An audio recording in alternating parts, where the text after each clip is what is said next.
Hi, everyone, and welcome back to Time 100 Talks. I'm Edward Felsenthal, Editor-in-Chief and CEO of Time.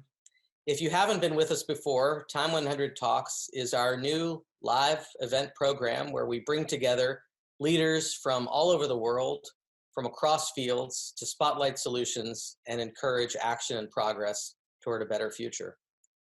Today's program is the first of what we hope will be a series focused on the Asia-Pacific region. The COVID-19 pandemic and its far-reaching economic effects have, of course, changed so much about our world. As we work to reopen, we have an opportunity to create a world that is better and stronger, more just, healthier, and more resilient. Today's event will focus on those challenges, those opportunities, and on the importance of global cooperation as we rebuild from the pandemic. To discuss all of these issues today, we have with us first Kai-Fu Lee, Sinovation Ventures Chairman and CEO, and also one of the world's great experts in artificial intelligence. He'll talk about developments in tech, including AI, and how they'll reshape our future. The award-winning actor and advocate Ayushmann Khurrana will be with us to discuss his work in Bollywood and the power of film to help drive a path forward on social issues. We also have with us the 8th Secretary General of the United Nations, Ban Ki-moon. He'll talk about the importance of global collaboration as we move forward. Tennis great Naomi Osaka is with us, and she'll talk about how athletes are stepping up in this moment, both in the pandemic and in the global fight for equality. And we'll have a few words and 2 special performances from the K-pop group, Monsta X. I'd like to thank our partner, DBS, for making these important conversations possible today. And now to get us started, here's Monsta X.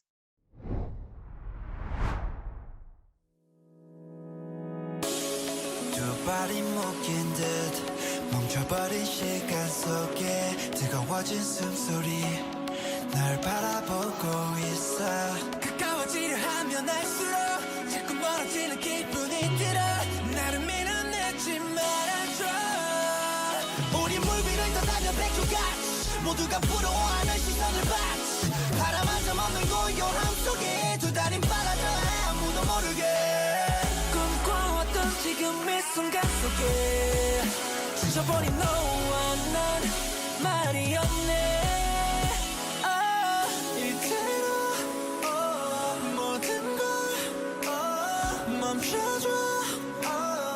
괜찮아 이제 괜찮아 그대로 내 곁에 있어줘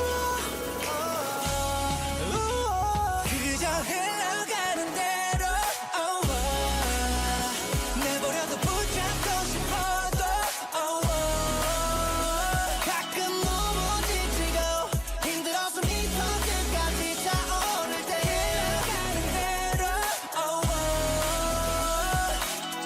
쉽사리 놓지 못한 내 모든 걸 참아 이대로 멈춰버리면 도태될까봐 아무렇지 않은 척해도 그렇지 않아 오늘도 괜찮다는 말만 하면 그냥 살아 I wanna be brave 내 자신에게 좀 더 솔직해지고 싶어 아무렴 어때 그저 흘러가는 대로 I'ma just wait for my next stop 우리 물 위를 춤추는 파도같이 모두가 부딪히는 부딪힘을 타지 바람 한 점 없는 고요함 속에 두 발은 빨라져 해보다 더 빠르게 꿈꿔왔던 지금 이 시간 속에 뒤틀려버린 너와 나 말이 없네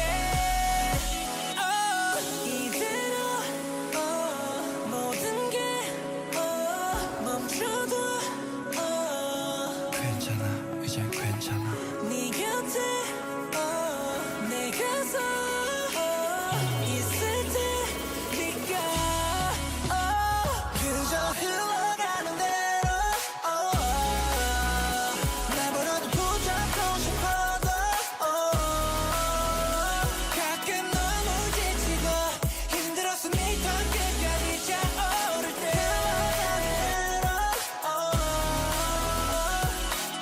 Life is flow Let's go!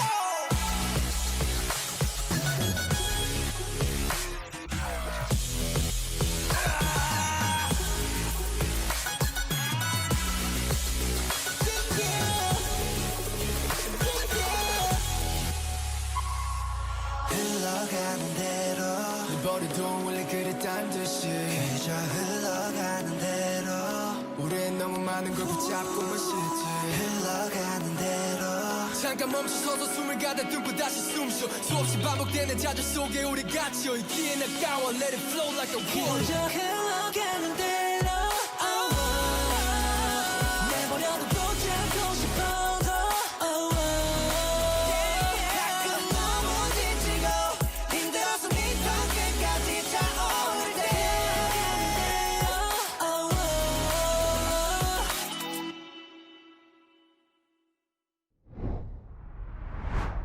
Thank you, Monsta X, for that great performance. We look forward to hearing from you again later in the program. And now we're joined by my colleague, Time's international editor, Dan Stewart. Dan will be talking with Sinovation Ventures chairman and CEO, Kai-Fu Lee, about how tech and artificial intelligence can help rebuild businesses and economies. Dan? Thank you, Edward. My name is Dan Stewart, and I'm the international editor for Time. I'm pleased to be joined today by Kai-Fu Lee. Kai-Fu has been at the forefront of AI innovation for over 3 decades at Apple, Microsoft, and Google, and today as an investor in Chinese tech startups. He knows what makes Silicon Valley tick, but also how Chinese innovators are catching up. Kai-Fu, thanks so much for joining us today. You're in Beijing, I understand? Yes, great to be here, Dan. I'm in Beijing. That's right. Well, I wanted to start today just by talking about the coronavirus is causing a huge global downturn and a massive transformation in the way that we live and work. Do you think this is going to be a moment when the development of AI stalls, or conversely, when it accelerates? I think it will accelerate. First of all, AI today largely runs on data as the fuel. So that's why I often say data is the new oil. And the data that's been feeding AI prior to the pandemic are the internet access logs, the usage patterns on Amazon, Google, also autonomous vehicles, computer vision, Alexa are all collecting data, and AI learns from that data. So think about what happens in the pandemic. We are working from home. We are online. We are contributing to the process of digitization. So a lot of the people who used to go to work and still not fully digitized, that is by meetings, taking notes on paper, now it's becoming all digitized. And all that digital content becomes training data for AI. So AI could, for example, look at this session that you and I are having and learn more about my thoughts, your thoughts, and also learn more about human expression, emotion, articulation of speech, and all that will contribute to AI being able to do a very good job for people. For example, performing key functions like customer service, sales that are currently conducted online. AI will be able to do that. AI will be able to contribute a lot in these online activities and take over the routine tasks that we have. But also, the next big frontier for AI is got to be healthcare.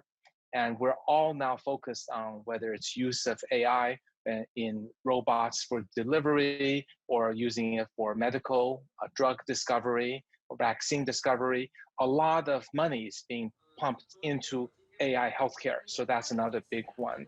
And finally, there is the social distancing. So a lot of jobs that are a bit dangerous because they contact so many people, whether it's healthcare jobs in hospitals, waiters and waitresses in restaurants and so on, we're seeing a very rapid replacement of those jobs by robot currently for our safety.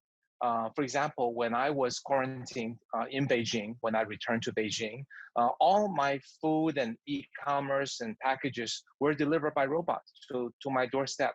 So it's accelerating that adoption and gradual, and even after the pandemic, we will really not go back to the way it was for all three of these types of habit forming.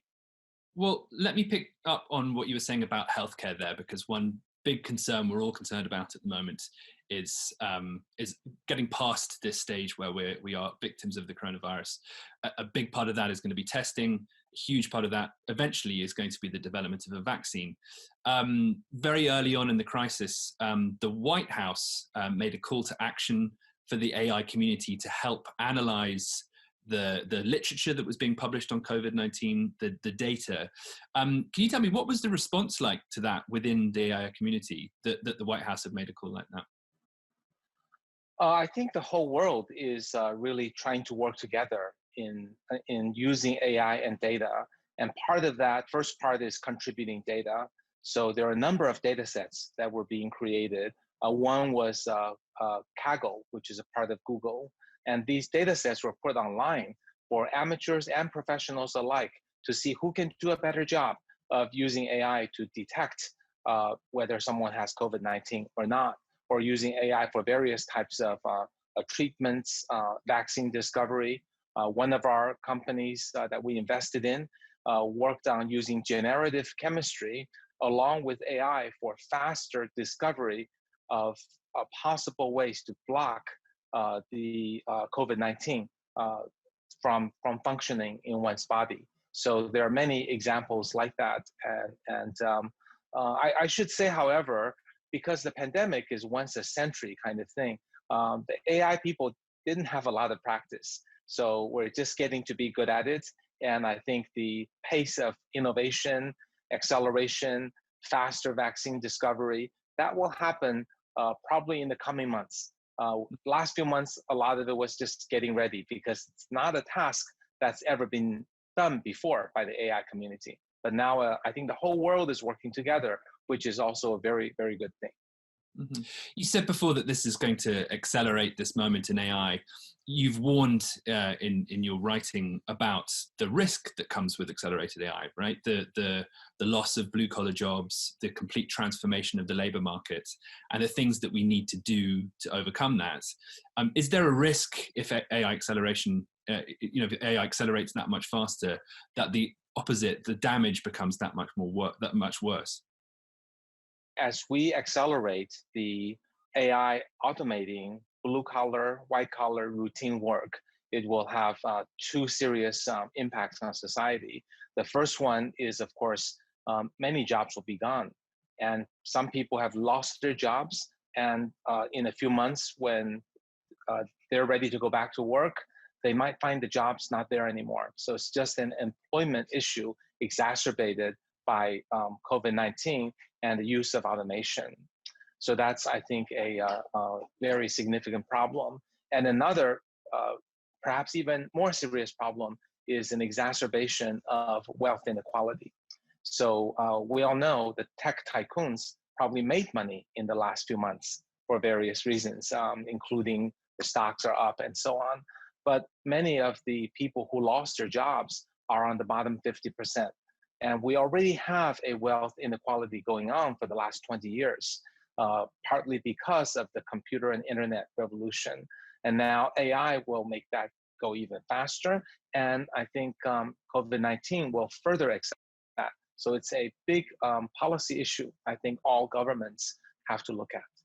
Governments and businesses, right? I suppose it's on businesses as well to be retraining their workforces and education. Do you see that happening already at these big tech companies, both in the US and in China? Yes, there are a few shining examples. Amazon actually provided a employee training subsidy of, I think, $12,000 for up to 4 years for job categories that might be disappearing for them to take on a new job. For example, someone who's a picker in an Amazon warehouse, or maybe a cashier at a Whole Food, and then they get training for free, subsidized by the company for things like aeronautic engineer, nursing, and so on. I think that's a great thing. I think all companies should look at that. Training is no longer just making someone better in what they do, but also when job categories are reduced or disappear, it's about getting new skills with a longer training, skills that cannot be automated. And I have to also acknowledge that not every company has the financial wherewithal that Amazon has. So we can't expect corporate to take care of the upcoming job changes, because not every company has that financial resource, and not every company has a multitude of jobs with an equilibrium, with an equal number going away and equal number being created. So the government has to step in, I believe. Well, you've written a lot in your book as well about the differences between the technology industry in the US and the technology industry in China. You've said that innovation has sort of lagged behind in the US compared to China, especially in the field of AI. Do you think that this is going to change that element, that there's going to be more competitiveness coming out of the coronavirus? It's very interesting. When I wrote my book, AI Superpowers, about 2 years ago, what I noticed was that the fundamental research innovations is where US led the world, and China was faster in implementing AI technologies, monetizing them, and creating value out of entrepreneurship and large companies using AI. So what has happened since the last 2 years is, on China's side, Chinese research has advanced quite a bit. So if we look at the top 10% of all the best AI papers, now China produces almost an equal percentage as the US. So China's been growing on where it was weak. But interestingly, US has been growing on adopting, using AI in the actual day-to-day work. China was way ahead in things like mobile payment, food delivery, robotics for delivery, and things like that. But we also saw recently in the US, very quickly, people's habits were forming about ordering food from home, about use of robotics in various places, in using more mobile technologies, mobile payment. You know, companies like DoorDash and Grubhub and PayPal are really getting the limelight. And also Zoom and other companies doing video conferencing. That's an area US really led. So interestingly, I think both the US and China have made up for their weaknesses and are now charging forward. And I think that's a tremendous benefit to both Chinese and American consumers, because their respective companies in their countries are now building great products that are benefiting our day-to-day lives. Well, that's right. And, you know, at the same time as this is happening, obviously relations at a sort of policy level, at a government level, have become more tense. Do you see in the industry that there's still an appetite for collaboration as well as competition between the US and China? I think companies are generally very practical. So as long as there are no regulatory or legal restrictions, companies would like to work together. It makes sense to have a global supply chain, and companies help building things that they're good at, and depending on other companies for things that they're good at. But we also do see a increasing decoupling between US and China. So I think in the future, that will largely depend on how much government policies will basically force the companies to do the unnatural things, to do things. The decoupling is inefficient. However, it is, if it's part of a national policy for whatever reasons that each country may have, then it may have to be done. There are some very legitimate reasons. For example, countries want to have control of their own supply chain and not be beholden to another country during natural disasters like the pandemic. So I understand that, but the full decoupling, I think, is quite challenging. One area that I see a lot of collaboration and gives me a lot of hope is the research community. When you go to an AI conference, you really see Americans, Chinese, Europeans mixing together, sharing ideas openly, publishing instantly, and helping each other out with data sets and collaborations. So I do hope, even if the competition intensifies and there are regulations making it necessary to have some degree of decoupling, that the research can continue to move forward. Because after all, AI got to where it got to because we were all able to stand on the shoulders of giants. And these are giants from countries everywhere. We're currently in a moment now where we're seeing protests against racial inequality, primarily in the United States, but also across the world. And this is an area where AI has had accusations leveled against it, because AI is only as good as the data that goes into it, and data often has racial and gender biases that we don't see. What responsibilities do you think those working in the field have to ensure that AI is free of those kinds of biases? I believe there's some awareness. The reason that there are some bias in most AI systems is because either the engineer, the product manager who built the product was unaware or didn't care about the issue.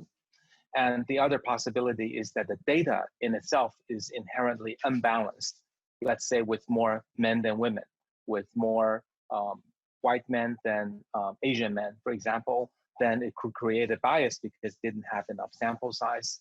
So what I think is incumbent on people in the AI community and engineering community to do is first to educate the engineers to know that it is their responsibility not just to build a good product and make money and help the users, but also ensure that the products don't have bias and that these biases can sift through really without care, just with some careless act, not intentional, malicious act, and that people have a responsibility to go the extra mile, that training of the engineers.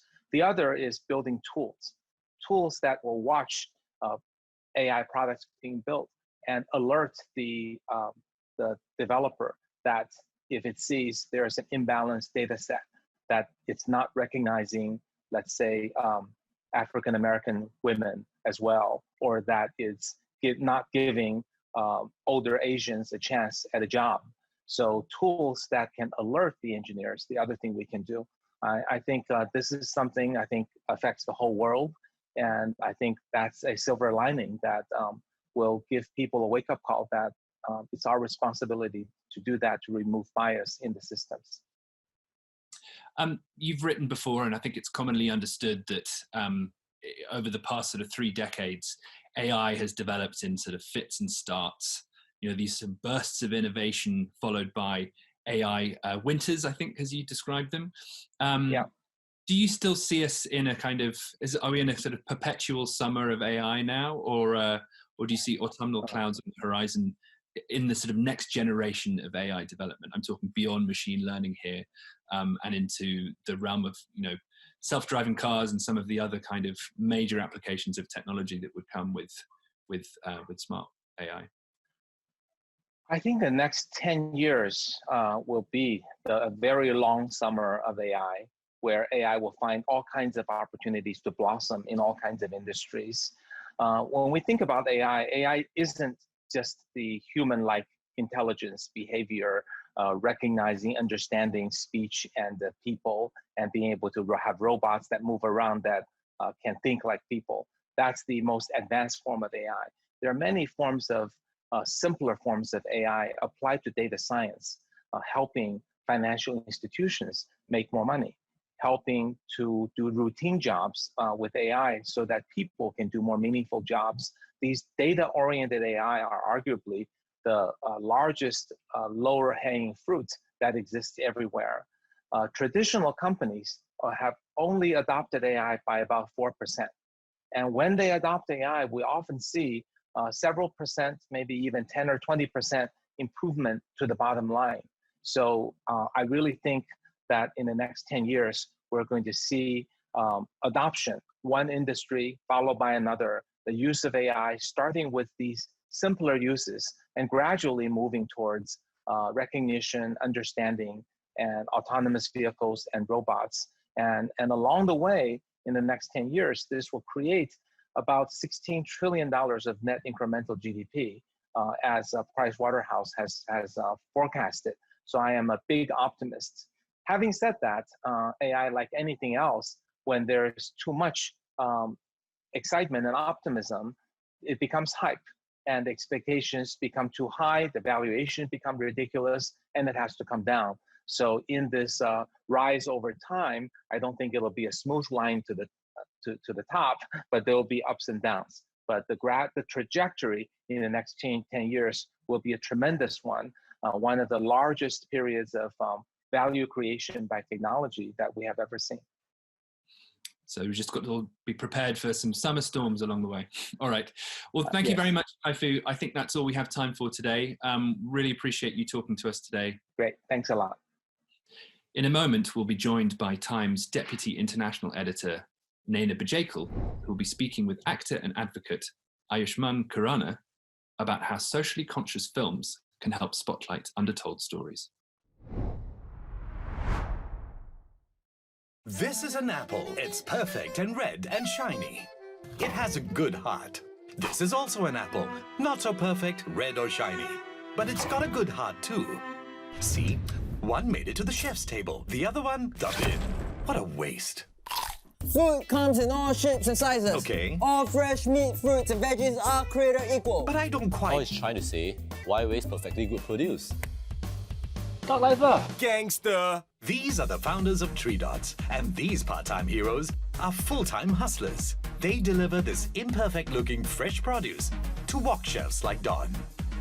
Imperfect looking produce It's equally good on the inside. at lower cost. That's just good business. TreeDots has a friend, a mentor, a guide. It's a bank, DBS Bank. They support businesses, businesses for good, and they want you to live more, waste less.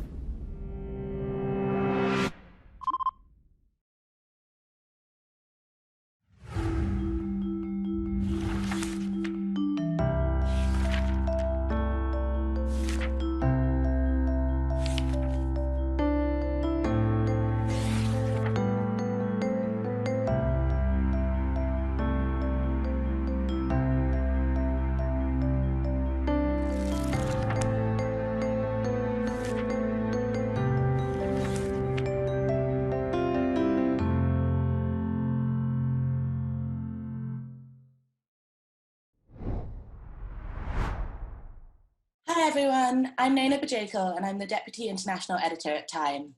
I'm thrilled today to be joined by Indian actor Ayushmann Khurrana, who's carved a really fascinating career in Bollywood, often tackling important social issues in his movies. Thank you so much for being here today. We're really looking forward to hearing from you. There's a lot we'd love to cover, but I want to start by talking a bit about the current moment we're living through with the pandemic. Where are you now and how have you and your family been spending your time? Yeah, it's been completely unprecedented. Nobody thought about it.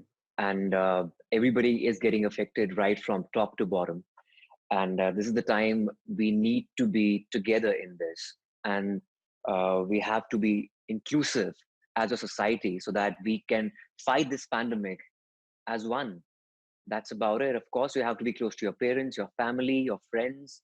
Of course, we are following isolation or quarantining ourselves, but we have to be together through virtual medium. If you're staying alone, you have to be connected. That's the most important thing. How have you been coping personally with the film industry being shut down? I know your latest film was released on Amazon Prime instead of in theaters. What was that experience like for you? I come from a very conventional mindset because I've grown up watching films in theaters and cinemas. Of course, the digital platform is a new thing. I want families should get back to theaters by buying tickets and having that community viewing experience. Of course, we never expected that my last film, Gulabo Sitabo, will be going on an OTT platform. But nevertheless, getting great reviews. And I know this is the situation demands that we have to consume entertainment while sitting at home. But fingers crossed, we're just praying that things happen like they were before, and we could go back to theaters. And I would really want to be that guy, that actor who ushers the audience in the theaters again post the pandemic. And what kinds of things have you been doing in the meantime to raise awareness or use your platform to support frontline staff? What do you think the role is of actors and other public figures at a time like this? Definitely in our country, there are two big entities, cricket and cinema. Anybody who's associated with cricket and cinema, they're looked up upon. They are put on a pedestal, and we are by default opinion leaders. And whatever we say, we do, people take it very seriously. So I guess we definitely should use social media in the right manner and encourage people, especially the frontline warriors. And I've been doing that. I'm also a poet. I've written a lot of poetry, poems, and about frontline warriors, also the migrant workers, the laborers who've been going back to their hometowns or the villages, the rural India. You know, India is a very complex country. 30% of our nation is the urban sector. 70% of our nation of India dwell in rural cities and towns and villages. So there's a lot of divide, a lot of schism between people staying in urban cities and rural areas. So we have to come together. And as I said earlier, that we have to be really inclusive. So as an actor, I've been using social media through my poetry. And also in the past, my films have dealt with social issues. And I guess that's the way it should be. Thinking about those social issues, you started in 2012 with Vicky Donor, where you played a sperm donor. You've gone on to be the first A-list actor in Bollywood to play a gay man in a leading role. And then in Article 15 last year, you looked at the issue of caste-based discrimination. Article 15 of the Indian Constitution prohibits discrimination on the grounds of religion and race, caste, sex, as you know. What drew you to these kinds of subjects? And you mentioned the rural-urban divide in India. So given the influence that Bollywood has in both rural and urban society, kind of is that part of what your goal is in making these social-led films? The films that I do, they are primarily known as the middle-of-the-road cinema. They are not, they don't follow the commercial formula of films. They are somewhere in between the art cinema and the commercial cinema. We tread the middle path. Because I guess there has to be a certain value addition with entertainment. It cannot be just value addition, otherwise it'll become a documentary. With Article 15, that was my first dark film, because the tonality, the texture, the germ of the content was really dark. It dealt with racism. Till now, there's been no commercial Hindi cinema dealing with the underprivileged section of society of our country. So Article 15 was that kind of film. Of course, starting with a film like a Vicky Donor in 2012, and also dealing with erectile dysfunction, body shaming, touching other issues, being the first commercial actor to touch the topic of homosexuality in India. I guess it comes with a great sense of responsibility, the kind of validation that I've got over the years from the critics as well as from the audience. And I'm really fortunate to work with great talented directors and script writers. So I guess it's again, my social responsibility as an actor. I come from a theater background, and we have made a lot of plays based on social issues. I've done a lot of street theater. Street theater is what we call Nautanki in India. It's a form that you go out to any place and collect people and start informing them and entertaining them at the same time by using drums, guitars, musical instruments, your voice. So there's no ready audience. So that the instinct of following the social responsibility comes from my theater background, I guess. And India has been quite divided in recent months. Do you see a role for Bollywood doing more to tackle this and kind of bring people together? Do you think more directors and actors should be making films like this?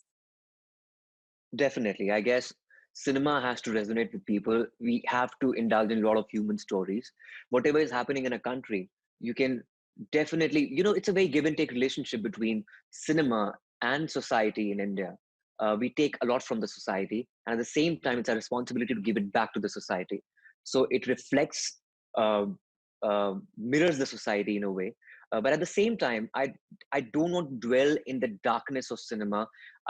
I really don't want to be a part of cinema showing what the society is. It could also be what society can become. Having that responsibility, I guess we have to choose subjects which are very close to the grassroots level, and it deals with the issues relating to the country, and show it in a very engaging and an entertaining way, so that it reaches the grassroots level again. Because if you're showing it to the critics or the art house lovers, it's like, again, you know, this just preaching to the converted. So that's not right, I guess.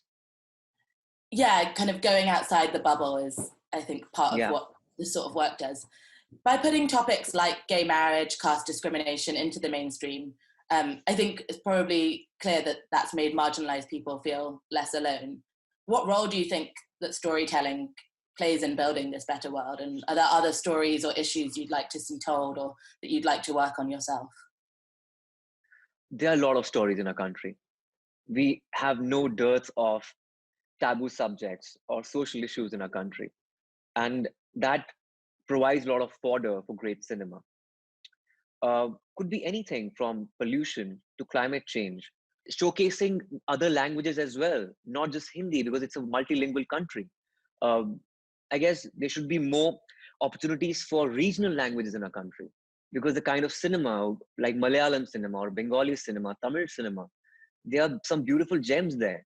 And of course, Hindi is the most popular language by default, but I guess we have to come together as a nation if we also give a lot of importance to other languages. So these could be some subjects like climate change, as I said, pollution, structure of a nation should be showcased on the celluloid. I think that will be great. Something you've talked about, I think potentially around the protests that have been going on in India, you talked about the power of young people. Are you optimistic about how young people will transform the country and kind of hold power to account? Absolutely. I guess India is the youngest country. The average age of a nation is less than 30. So youth is the opinion leader, and we are the ones who are responsible for everything. We can just metamorphose our society and make our country a better place. I'm an optimist. And I guess this pandemic has really brought us closer in a way, because everybody's fighting this common enemy and forgetting everything about our divides or whatever. So I guess it's going to be a different world, a new norm after this pandemic, not just in corporate or other world, in journalistic world. It could be a different kind of cinema also at the same time. I would love to see motivational films that inspire you. This is the time which we got a lot of time to look within, because we are isolated in a way. But now I don't think I would love to show darkness on the celluloid or on the screen. There has to be some great human interest stories which motivate you, inspire you, and give you the impetus to live and be a better person. And if you give that to people, I think that will usher a lot of audience in the theaters. I wanted to ask you something a bit more personal. The young Bollywood actor Sushant Singh Rajput took his life over the weekend. I know you were friends, and I saw you posted on social media about it. I'm so sorry for your loss. I was wondering if there's any thoughts or words you'd like to share about the situation, or more broadly about raising mental health awareness in India. Yeah, it is really unfortunate. And I've known him since my TV days. I think we were one of the few actors who have made that shift from television to films in India, which is not easy. And I was quite shocked when I got the news, but I was not in touch with him for the past a year or so. But it is quite shocking, because you never know what's going on behind that smile or a social media post. Ironically, he did a film based on life and giving encouragement to people who are having suicidal thoughts. That was his last film.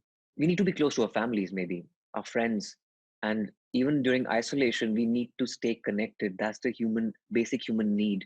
And I think he had a huge potential, and I was really devastated. Do you think there needs to be more discussion around mental health in India? That's the issue. We don't take mental health seriously. In India, we are very callous about it. Till the time there's like a real physical disease, they don't raise an issue about it. They don't realize that a person could be terminally mentally ill, and you just putting up a facade maybe for the outside world. So the need of the hour is to take this very seriously because this pandemic has underlined this issue. And the biggest issue is it's very difficult to gauge. You never know who's going through what. So I guess we have to raise awareness about it, for sure. Thank you so much for sharing that and for joining us today and sharing your time and thoughts. Really appreciate it.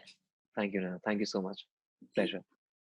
Next, we'll be joined by Time senior editor Sean Gregory, who will be speaking with tennis star Naomi Osaka about how athletes are rising to the challenges we all face at this moment. Thanks, Nana. I'm Sean Gregory, and I'm thrilled to be joined today by two-time Grand Slam champion Naomi Osaka. Naomi, thanks so much for being here. Well, thank you for having me. Over the past few weeks, Naomi, you have spoken up in the wake of the death of George Floyd and the protests and hard conversations about race that have followed. You're of both Haitian and Japanese descent. You've lived the experience as a person of color in a sport that, though more diverse now, is still predominantly white. I hate when random people say athletes shouldn't get involved with politics and just entertain, you wrote on Twitter. Firstly, this is a human rights issue. Secondly, what gives you more right to speak than me? By that logic, if you work at IKEA, you're only allowed to talk about the groan lid, which is a sort of sofa. Why have you decided, Naomi, to no longer stick to sports? I mean, it's not really a conscious decision that I made. I've always been pretty vocal to the people that know me, but I feel like with coronavirus and plus I felt like I should speak my mind more, or more people should kind of know like what I'm thinking. I thought that was very important, and also I felt like coronavirus gave people the chance to like be more aware of what's going on, and I think definitely the protests are getting really big because maybe people are staying home because of corona, and not that many people are like at work or whatever, so I just thought that it was really important. You've said being asked to sticking to sports is insulting. Why do you say that? I think it's a bit insulting because everyone has a vote and a say. I think it's really weird that athletes get told to just stick to sports, and it has nothing to do with any other profession. Like, you would never go up to a barber and just say, stick to cutting hair, you know? So I felt like that's always a weird stigma that gets attached, and I don't even know where it comes from. And in response to Roger Goodell recently, and the commissioner of the NFL showing a video saying he supports NFL players' rights to protest, you said, quote, if the NFL wants to show that they really care, the first thing they should do is take a knee together and give Colin Kaepernick his job back. Why do you think that? I mean, for me, honestly, I don't really know too much about the NFL. I'm gonna be 100% with you. I just feel like all the media attention that happened, and then everyone sort of backtracking and saying riots aren't the way to go and everyone should peacefully protest, even though that's what he did in the beginning. I felt that was an unfair punishment for someone that was exercising his rights. And I think that if the NFL really wanted to like show where they stood, they would like at least give him a position that he deserves. And you've been on social media kind of really speaking truths and speaking out. You've called out racism in Japan on Twitter, including a reference to two comedians that said, quote, you need some bleach because you're too sunburned. You went out of your way to say you love Japan and you don't want to give the impression the whole country feels that way. But do you think Japan is ready to take on issues like social justice? I mean, Japan's a really forward-thinking country. I think everyone just needs to learn what's acceptable and what's not. Sometimes I think it's not really racism, it's just ignorance, but definitely I feel like, I don't know, there's always going to be like a track that everyone wants to go in order to learn and be a better person. And recently there have been Black Lives Matter protests in Tokyo this Sunday. And people have said in some quarters that protests in the US have also sparked a conversation in Japan about how the Japanese folks treat foreign workers and minority groups in Japan. Are you heartened by this? I mean, what's your reaction to seeing Black Lives Matter gaining visibility in Japan? For me, I think it's really amazing. I think the fact that one event could trigger things in like all different parts of the world is super cool. And for me, I just think like it's important to have these conversations, whether it makes someone uncomfortable or not. I think that's how you grow and you learn more about the world. Transitioning a little bit to the Olympics, Naomi, that were supposed to happen in Tokyo this summer. If they go off next summer, what will the Olympics mean to the world and to Japan when they finally happen? I think it'll mean a lot for sure. I know Tokyo was really ready for this, and it's unfortunate that it's been pushed back a year, but definitely for the help of everyone and for everyone's peace of mind, I think it's really good that they decided so early to push it back. And I know I'm going to be very excited, and all the athletes are definitely looking forward to it. And Naomi, I know it's difficult to predict the future, especially these days in a pandemic, but is it your sense that the Olympics next year will happen? And if they happen, will there be fans there? What's your sense on that? I mean, I feel at this point they're probably going to happen.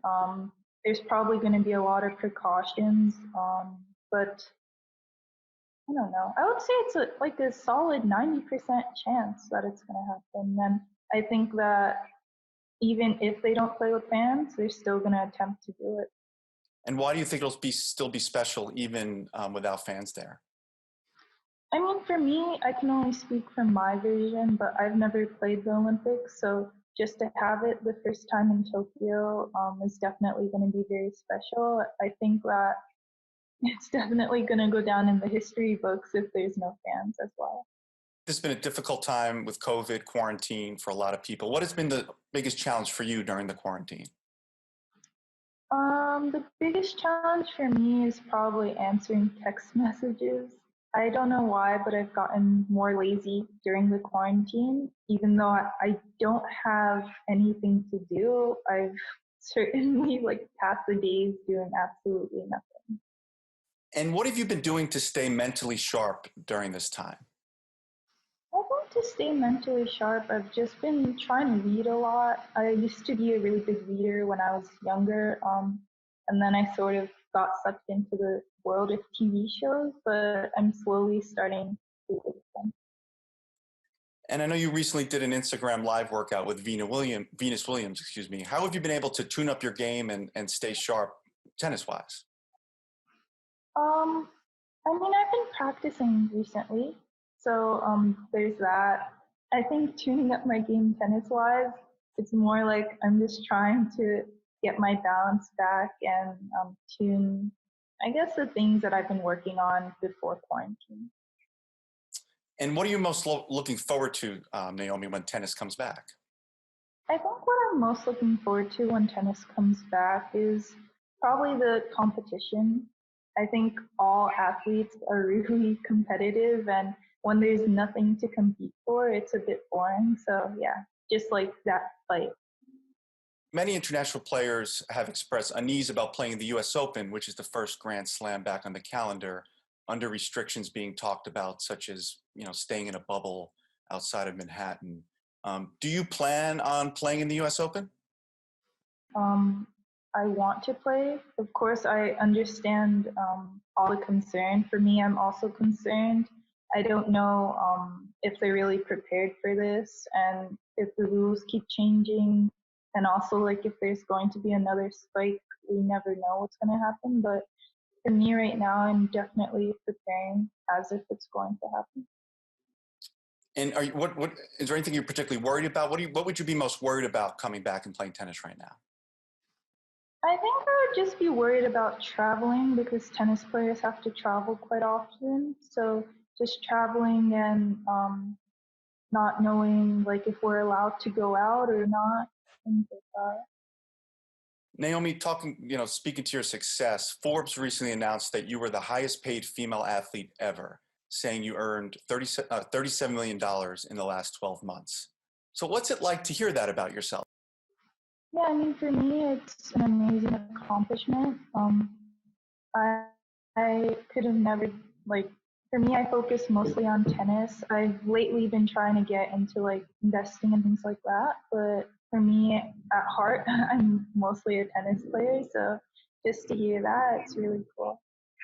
And what does that distinction mean to you, Naomi? I'm not really sure. Like, I feel like, I don't know. Okay, so I feel like it's a title. It's a really amazing title, but for me, like the thing that I would like most is to win Grand Slam. So that would come first. But it's also like an added bonus, I would say. And do you have a number in mind for career Grand Slams you want to win? I'm gonna go by sections. I'm gonna go 5 and then 10 and then 15, and hopefully I'll get there. Because of your unique heritage, you have a huge following across Asia. How has that international fan base helped your career? And do you have a message for your fans about finding hope in a difficult world? Yeah, I mean, for me, I think it's really amazing because sports, usually people want to focus on someone to cheer for, and you sort of form a bond with that player. So for me, I think given how I look and my culture and the country that I represent, I'm able to like touch a lot of people, and yeah, something that I really take pride in. And I think that given the really difficult circumstances we have right now, and no one really knows what's going to happen in the world, I think that everyone should just try to find something that makes them happy or something that they want to get better at and just keep practicing it. And hopefully by the end of this, or like whenever this happens to finish, we'll all have a new skill. Naomi, thank you for that message, and thank you for joining us today. Thank you. Next, my colleague, East Asia correspondent Charlie Campbell, will be speaking with Ban Ki-moon, 8th Secretary General of the United Nations, about the importance of global collaboration at this precarious time.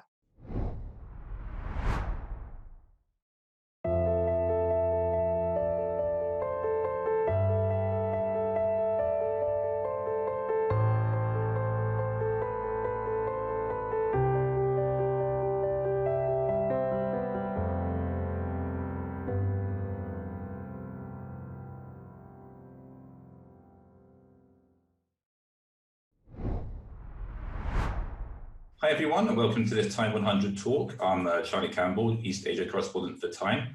I'm delighted today to welcome Mr. Ban Ki-moon, who served as the 8th Secretary General of the United Nations for 2 terms from 2007 to 2016. Mr. Ban, thank you for joining us today. Very grateful for your time. Thank you. It's a great pleasure, an honor for me to be with you today. Fantastic. I understand you're in Seoul, Korea at the moment?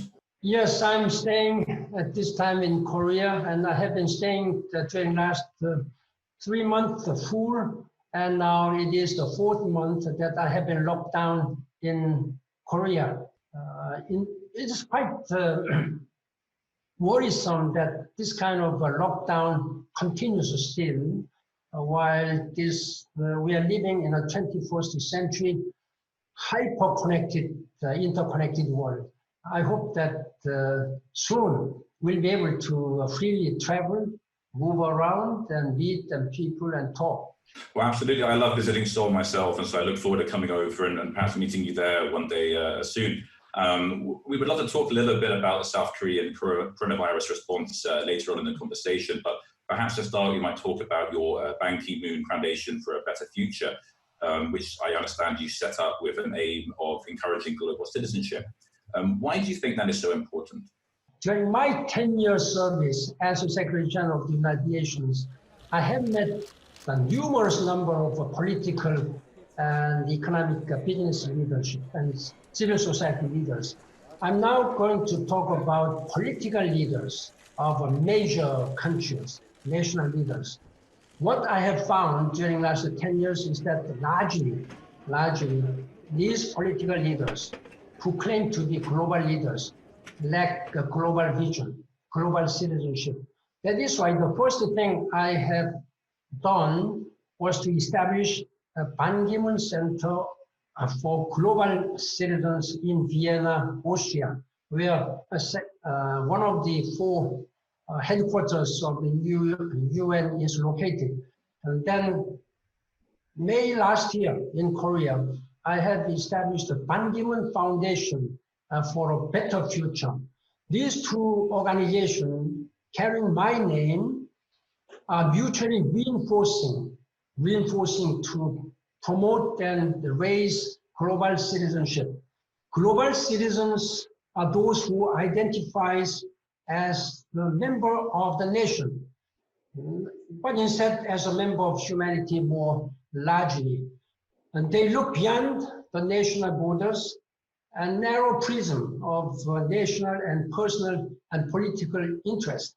Mostly they are engaging in short-term political gains. This is not what we need as leaders.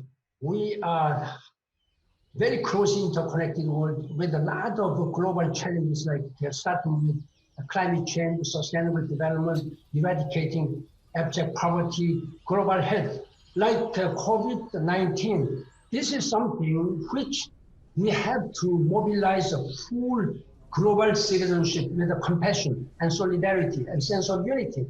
But I'm sorry to tell you that largely we are embarrassed that such kind of a global leadership is absent in most of the countries, particularly in one of the most important countries.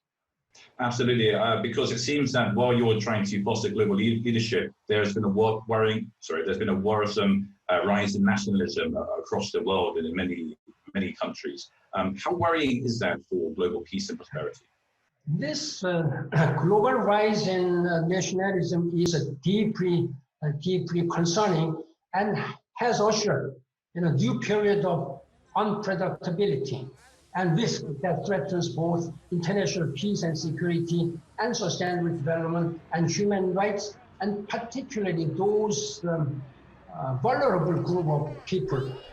Populist skepticism and anger on globalization, institutions, experts, even on science, and also the very facts, has fueled many of the seismic geopolitical changes we have witnessed in recent years. This included notably, I'm sorry to say this, President Donald Trump of the United States, and Brexit in the European Union, and some yellow vest in France. And there are many such leaders. Such events share many underlying connective threads, such as frustration with inequality, manifestations of xenophobia, and the resurgence of nationalism.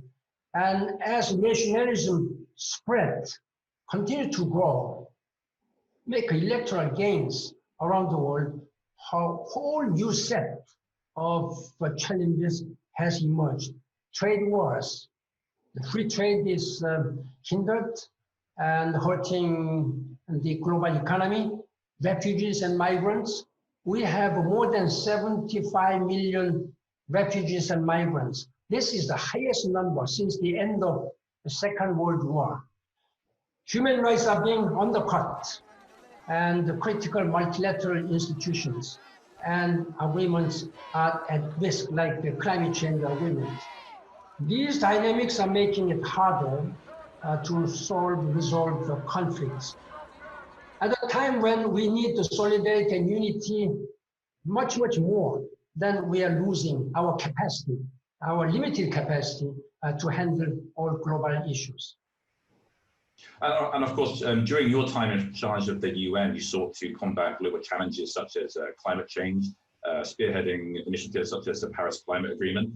The US has withdrawn from the Paris Pact and has announced its intention to defund the WHO. It has withdrawn from the UN Human Rights Council, and at the moment, there's a growing momentum towards even withdrawing from the World Trade Organization. How damaging is US disengagement from global affairs? Are we reaching a crisis point? United States is the most powerful in every aspect, every standard, and the most resourceful. And the United States has been leading this world, particularly since the end of Second World War, with the fundamental values enshrined in the Charter of the United Nations. That is peace and global peace and security, and sustainable, equitable development, and also human rights for all. Now, embarrassingly, we are seeing some absence of American leadership since the administration of Donald Trump began. Now, United States has withdrawn from United Nations Human Rights Commission. American people leadership has been based on universal human rights, and they have withdrawn from UNESCO. They have also withdrawn from a major international agreement, starting from Paris Climate Change Agreement and the JCPOA, Iranian nuclear deals, and they have also canceled this INF, intermediate nuclear forces. I am very much afraid to say that at the time American leadership is most needed, Americans are now backtracking from this kind of world challenges. Absolutely, but I mean, some of the criticism which has been leveled at international institutions such as the UN from President Trump, is there any validity in this criticism? Is there a real argument that these international institutions need to be reformed? International organizations can be as effective and strong as much as the member states support them. There is a clearly lack of resources. Only member states' financial and technical support can United Nations Secretary General or Director General of WHO can work to address all these global challenges, including pandemic and peace and security in many conflict zones, and protect those vulnerable group of people whose human rights are being abused. Now, the United States and China, they are two great powers in terms of economy as well as in terms of military, and they respect their status as such. They are, but now they are now at confronting each other, and I sincerely hope that United States, particularly as a global #1 global power, should lead this world with much more reasonable and active support for the organization. And I don't think it is fair to criticize the WHO. WHO is one of the specialized agencies, 16 specialized agencies, and they are focusing on global health and security. Now, after 4 months of pandemic erupted, the Security Council has never been able to take any single decision because of a confrontation between United States and China. This is sad. This is sad. They should feel the sense of global responsibility to be recognized as a global leader. Global leadership cannot just stay there. They should lead by example. Other than serving as foreign minister, you were also formerly chief national security advisor to the South Korean president, and both roles involved working closely in North Korea. President Trump has switched from a hostile approach to Kim Jong-un to unprecedented engagement. But in recent months, Pyongyang has resumed firing rockets. Is engagement still the correct course? I think diplomacy is still will be the best approach, dealing with North Korean nuclear issues and the reconciliation between the South and North Korea. As while the first year of President Trump was very dangerous relationship between North Korea and the United States, and there was nothing, no movement even between South and North Korea. The robust Republic of Korea Security Cooperation and maintenance of the UN Security Council sanctions, etc., has really helped to maintain the stability of the Korean Peninsula until this time. Now, with the 3 times of summit meeting, one-on-one meeting with Chairman Kim Jong-un of North Korea, President Trump has been able to make a good contribution. But at this time, unfortunately, by just granting just the one-on-one summit 3 times with the President Trump and Kim Jong-un, perhaps playing to his ego and penchant for pageantry, Kim Jong-un seems to have succeeded in acquiring the de facto nuclear status. This is something which I am very much worried. The United States has been changing their position when it comes to denuclearization. First, they said the CVID, complete, verifiable, irreversible denuclearization. Then now, sometimes they change it FFBD, and the President Trump has been saying that just, it's okay that they are testing some small range missiles. It cannot reach the American continent. It's not only the security and safety of American continent. It is the safety and security and threat to whole humanity once North Korea uses nuclear weapons.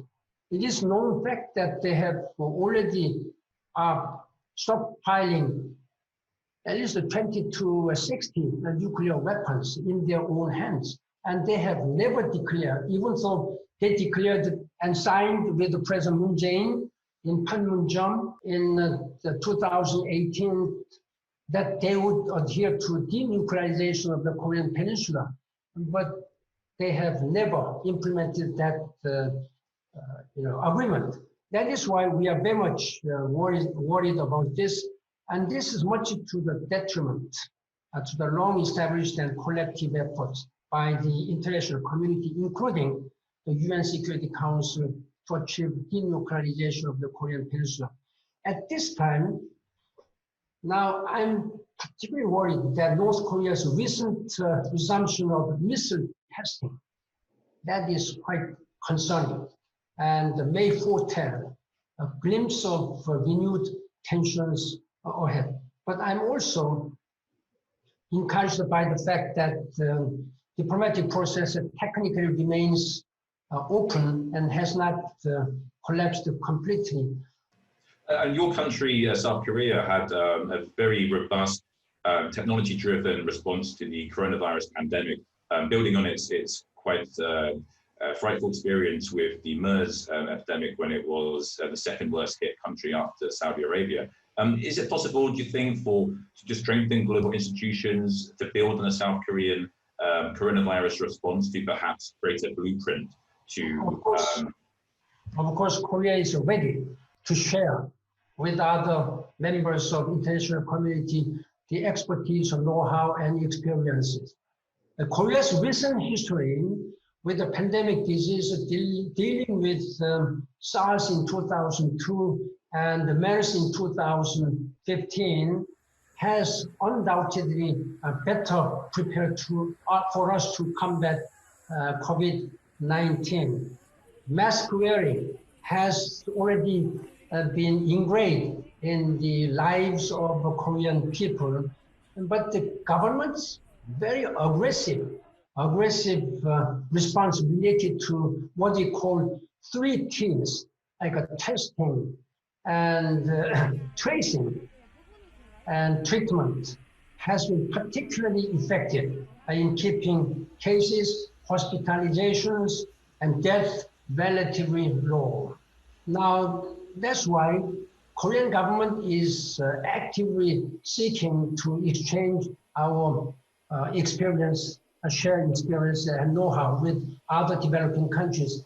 As a former Secretary General, I joined many former global leaders, urging G20 leaders, and I signed it, to do much more for Global South in Africa, in other countries where they would not have capacity. They would not have even the capacity to test the relatively low numbers of patients and death numbers are because of their inability to check, verify.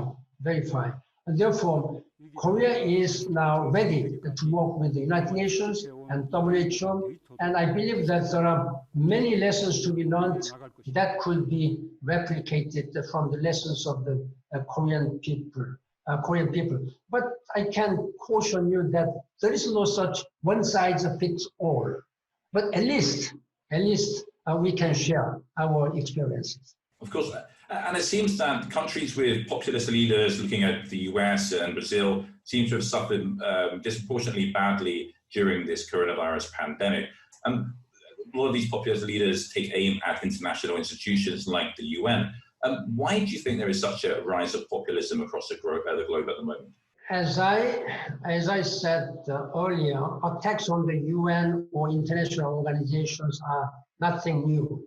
Now they are using the anger of people on the ground. This is quite worrisome. The rise of populist nationalism over the last few years has dovetailed with anger at institutions, globalizations, inequality, and perceived demographic threat as a result of migration and refugee issues.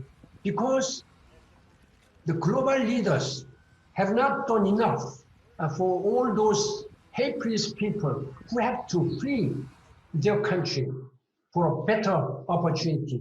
Then there is only rise of anger. That is the problem now.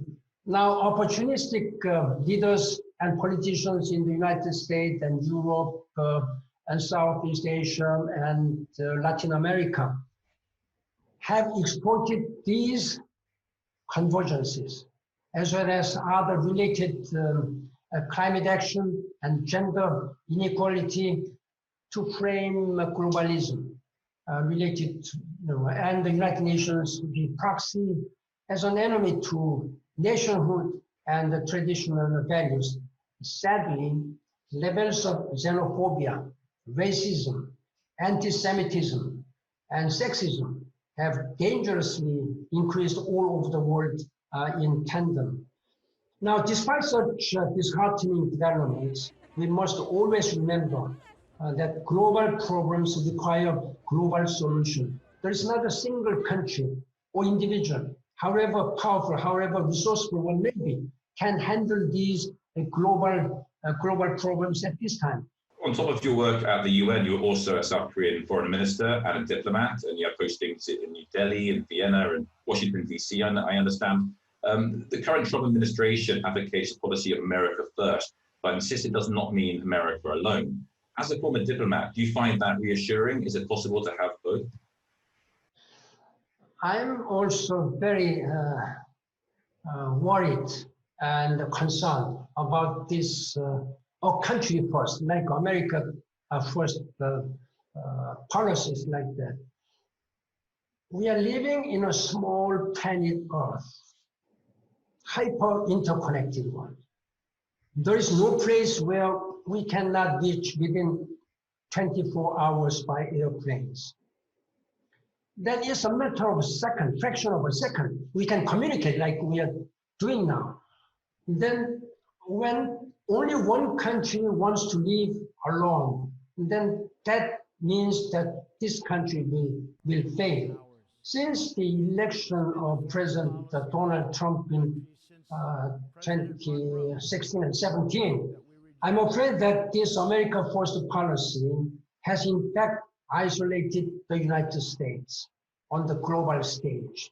And in practice, does not look more like America alone. The US has decided to, from all this major global agreement, which I have already elaborated.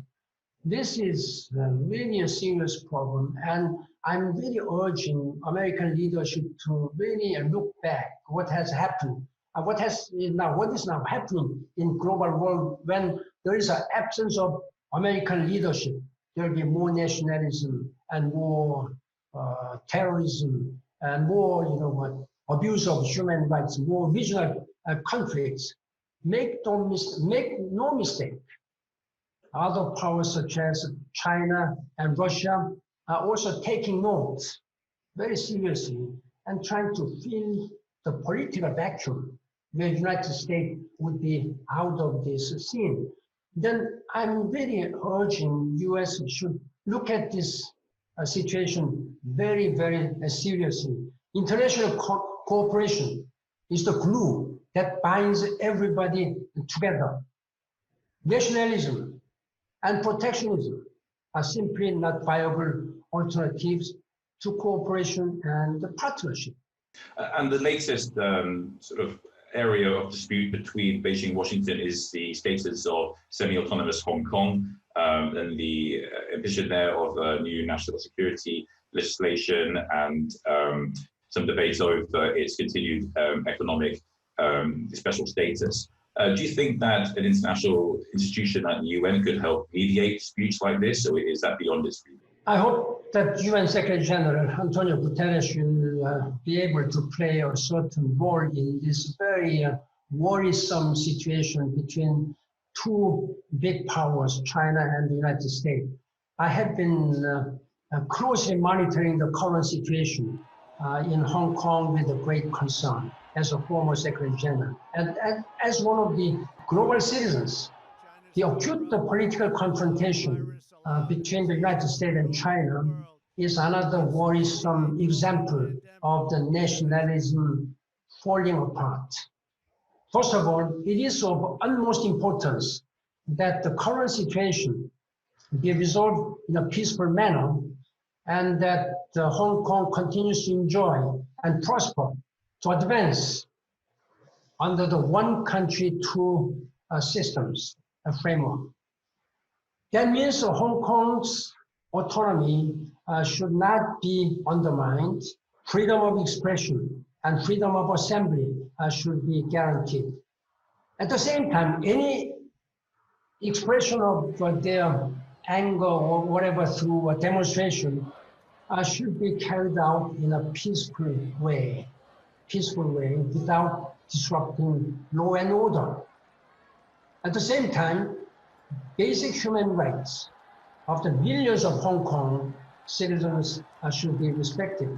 I sincerely hope that there is a time for both China and the United States to engage in each other, and they should take more prudent action before taking any unilateral measure. Mr. Ban, I'm afraid we're out of time, but thank you so much for joining us at Time today. It's been a fascinating discussion, and I hope we can talk again soon and lockdown lifts and you're able to continue your travel and your work around the regions. Thank you very much for this opportunity. I hope we'll be able to meet in person and engage in more dialogue in the next possible future. Thank you very much. I look forward to it. Thank you so much. Bye-bye.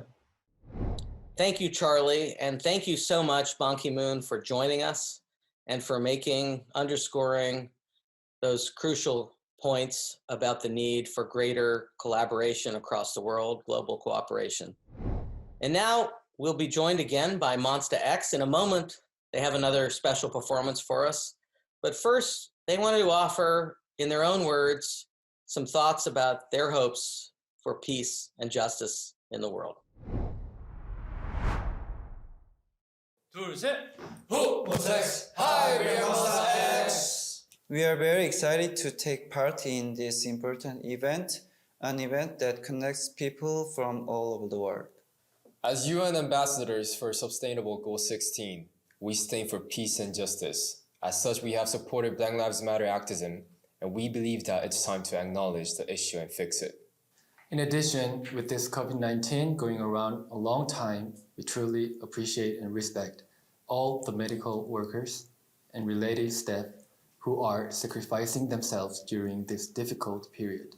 Please take care, stay positive, and we believe that we can and we'll get through this together. We want to thank our Monbebe for supporting us through everything. Without you guys, we would have never been here today. We love you, Monbebe, and we pray for peaceful days of love, justice, and health.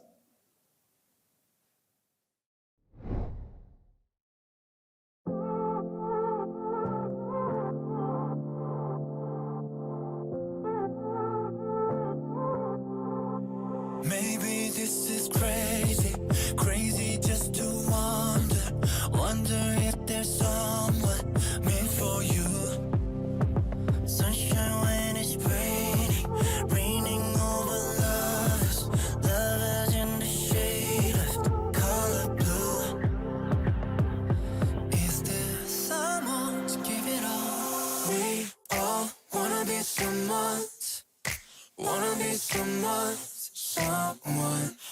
somebody, we can live it down. We all wanna be someone, wanna be someone, someone, someone we can live without.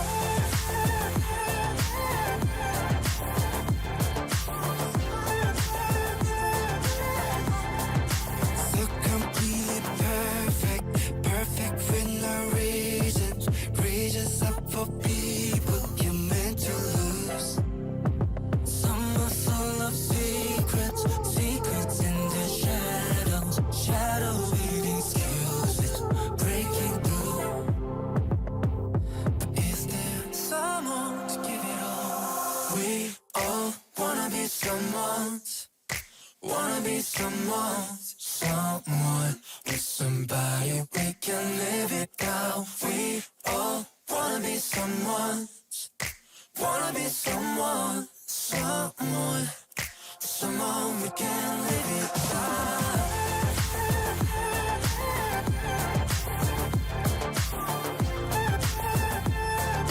Someone we can live it down.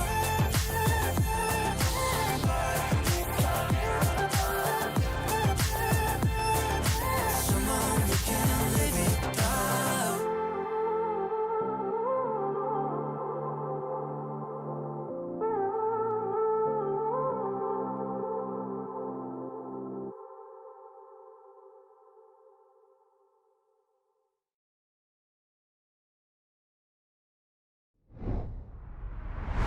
Thank you, Monsta X, for that great performance and for sharing your music with us today and your words and hopes for the future. I'd also like to thank all of our guests for being with us on the program today. And I want to thank our partner, DBS, who has made today's program focused on the Asia-Pacific region possible. We'll be back tomorrow with another Time 100 Talks program, this one focused on the future of work and how we build the businesses of tomorrow.